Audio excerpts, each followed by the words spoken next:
Oke, Assalamualaikum warahmatullahi wabarakatuh. Perkenalkan, nama saya Aldi Saputra Harahap dengan NIM 021. Di sini saya akan mempresentasikan hasil dari studi kelayakan usaha dari usaha kos-kosan Batam.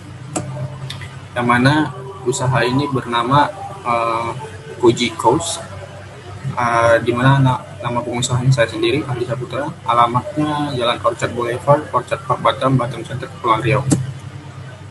Adapun latar belakang dari usaha ini ialah Kota Batam merupakan salah satu kota di Kepulauan Riau dengan prospek perkembangan dan pertumbuhan yang cukup baik. Pertumbuhan dan perkembangan tersebut meliputi beberapa sektor seperti jumlah penduduk, industri, pendidikan, serta sektor-sektor lainnya yang saling mempengaruhi satu sama lain.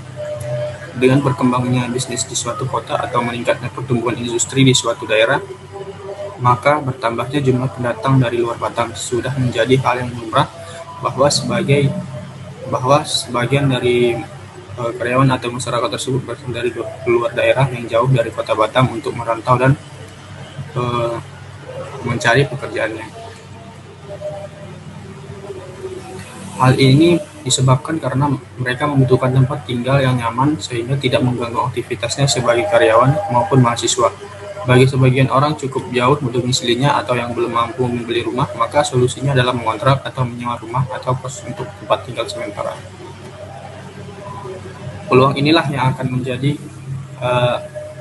menjadikan kami untuk ikut andil membangun segeliat perekonomian, yaitu dengan membangun sebuah kos-kosan di tanah yang kami miliki. Selain itu, pertumbuhan mahasiswa dari tahun ke tahun terus yang mengalami peningkatan juga menjadi salah satu latar belakang pendirian kos-kosan ini. Adapun ruang lingkup dari usaha kos-kosan ini adalah yang pertama ada orang-orang yang datang dengan berbagai beragam tujuan dengan maksud serta keperluan ke daerah di mana kos-kosan berdomisili. Yang kedua, kos-kosan memilih domisilinya di tempat-tempat atau di lingkungan daerah yang dekat dengan aktivitas pekerjaan sehari-hari seperti pusat perbelanjaan, kawasan industri, dan perkantoran.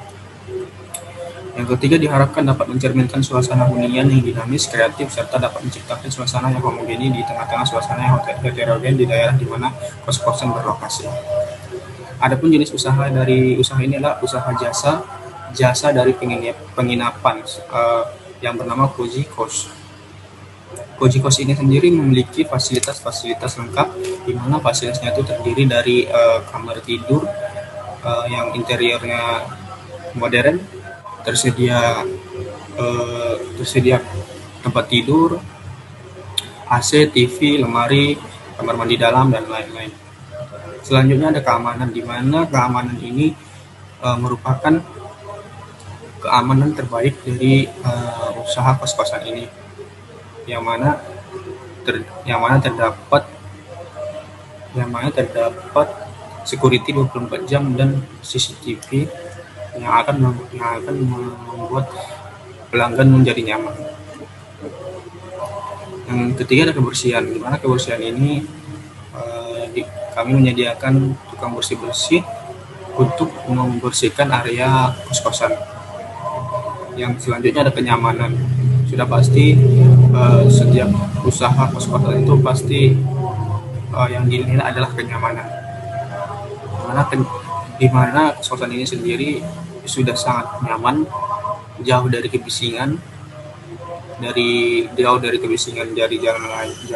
jalan raya dan lainnya. Adapun maksud dan tujuan dari usaha kos-kosan ini yaitu untuk memudahkan para pendatang dari luar Batam yang sedang mencari pekerjaan atau sedang bekerja di Batam dengan jangka waktu tertentu sehingga membutuhkan tempat tinggal sementara. Yang kedua, untuk memperoleh keuntungan dari usaha dan mengembangkan usaha kos-kosan tersebut. Adapun analisis STP. STP adalah segmentasi, target, dan positioning.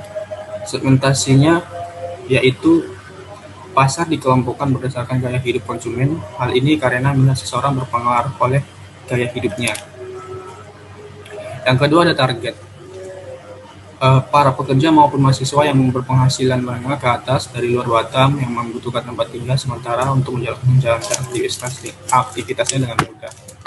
Yang ketiga ada positioning, di mana posisi atau tempat pendirian usaha ini dirasa sangat strategis karena berada di pusat perkantoran yang dekat dengan sekolah-sekolah, pusat perkotaan yang dekat-dekat dengan sekolah, kantor-kantor dinas, rumah sakit, pusat perbelanjaan, dan lain-lain.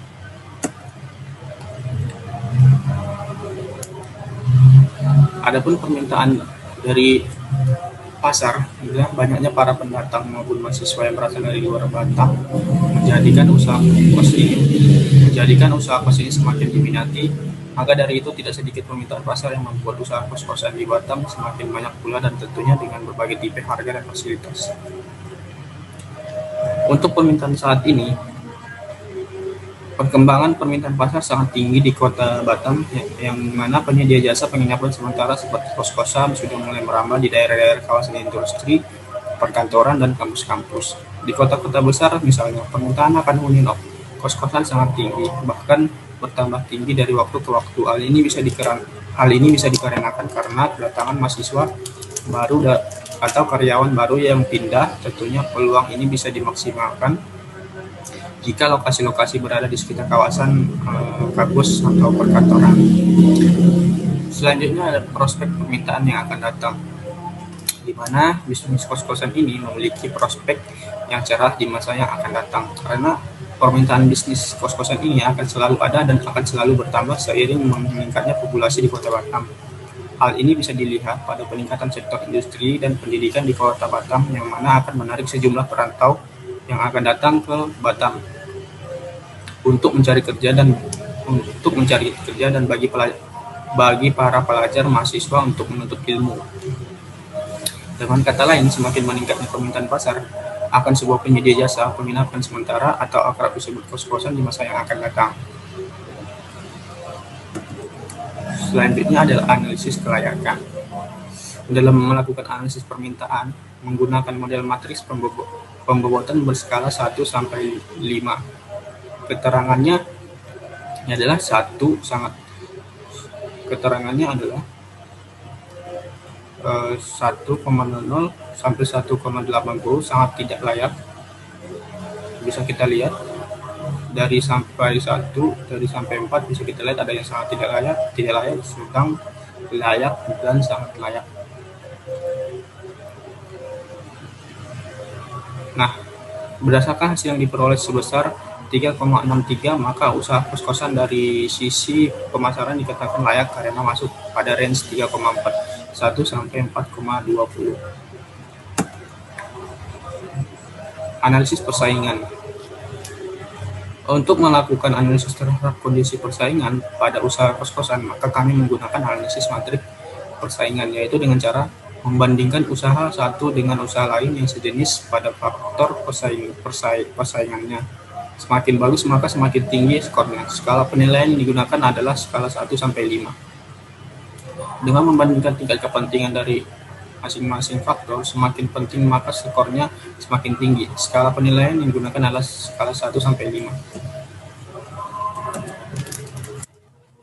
Berdasarkan pada tabel di atas, matriks analisis tingkat persaingan, maka dapat disimpulkan bahwa usaha kos-kosan Cozy Kos menduduki pada peringkat teratas untuk kekuatan kompetitifnya.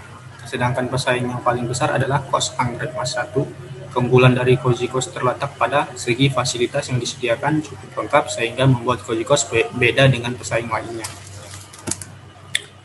Selanjutnya ada bauran pemasaran atau marketing mix. Usaha kos-kosan ini memiliki 7P, atau yang pertama produk, yaitu produk jasa berupa kos-kosan bernama Cozy Kos. Yang kedua ada price, di mana harga dari Cozy Kos ini terjangkau dibanding pesaingnya. Yang ketiga ada place. Place di sini yaitu adalah lokasi, di mana lokasinya yang strategis dekat dengan pusat perbelanjaan dan perkantoran, pelabuhan, dan lain-lain. Promotion, di mana promotion ini adalah promosi yang menggunakan berbagai macam media promosi seperti melalui sosial media dan aplikasi pencari kos-kosan seperti aplikasi Mamikos dan lainnya. Yang kelima ada people. People ini adalah orang-orang yang ada di dalam kos-kosan ini, yang mengatur, yang manajemen kos-kosan ini, di mana orang-orang ini dilengkapi dengan tenaga kerja yang berpengalaman dan sudah terlatih di bidangnya. Selanjutnya ada proses. Proses ini adalah proses pelayanan yang cukup ramah, dimulai dari konsumen memesan kamar, menentukan jangka waktu menginap, dan proses membayar. Yang selanjutnya itu ya physical evidence, di mana yang kita ketahui kos-kosan itu sudah pasti ada bukti fisiknya. Bukti fisik yang bisa dilihat oleh pelanggan itu seperti brosur ataupun konten promosi melalui aplikasi dan media sosial yang sesuai dengan citra dan nilai kos-kosan tersebut. Selanjutnya itu ada analisis SWOT. Yang pertama ada strength atau kekuatan, di mana kos-kosan ini memiliki kekuatan. Yang pertama ada desain bangunannya kos-kosan yang sangat modern, harga terjangkau, memiliki fasilitas yang lengkap seperti tersedia TV, AC, WiFi, lemari, tempat tidur, kamar mandi dalam, dapur bersih, dan free air listrik. Parkir yang cukup luas, penjagaan security 24 jam, dan tentu saja CCTV dan petugas kebersihan area kos setiap hari. Kekurangannya di mana bisa kita lihat jaringan WiFi tentu tidak bisa stabil. Hal ini yang membuat pelanggan sedikit kecewa karena jaringan yang lambat. Penggunaan kunci pintu masih menggunakan kunci biasa, peraturan kos yang belum lengkap.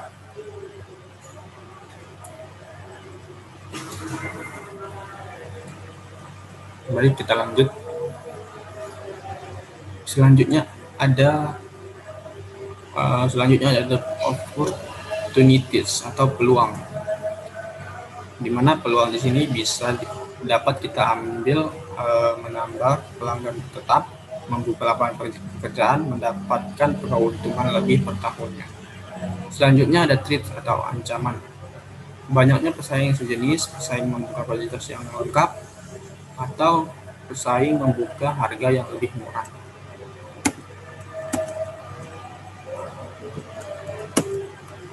Selanjutnya ada aspek keuangan.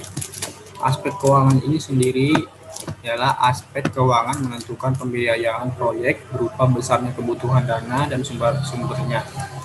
Biaya dana baik untuk keperluan investasi maupun untuk keperluan modal kerja proyeksi harus kas bersih. Biaya penyusutan, bunga pinjaman, dan terminal cash flow. Lakukan penilaian investasi dengan metode payback period. Aspek manajemen, di mana aspek manajemen ini terdiri dari struktur organisasi. Mana struktur organisasi kos-kosan ini adalah ada yang pertama manajer, front office atau bisa juga sebagai bendahara, cleaning service, dan security. Tugas dari masing-masing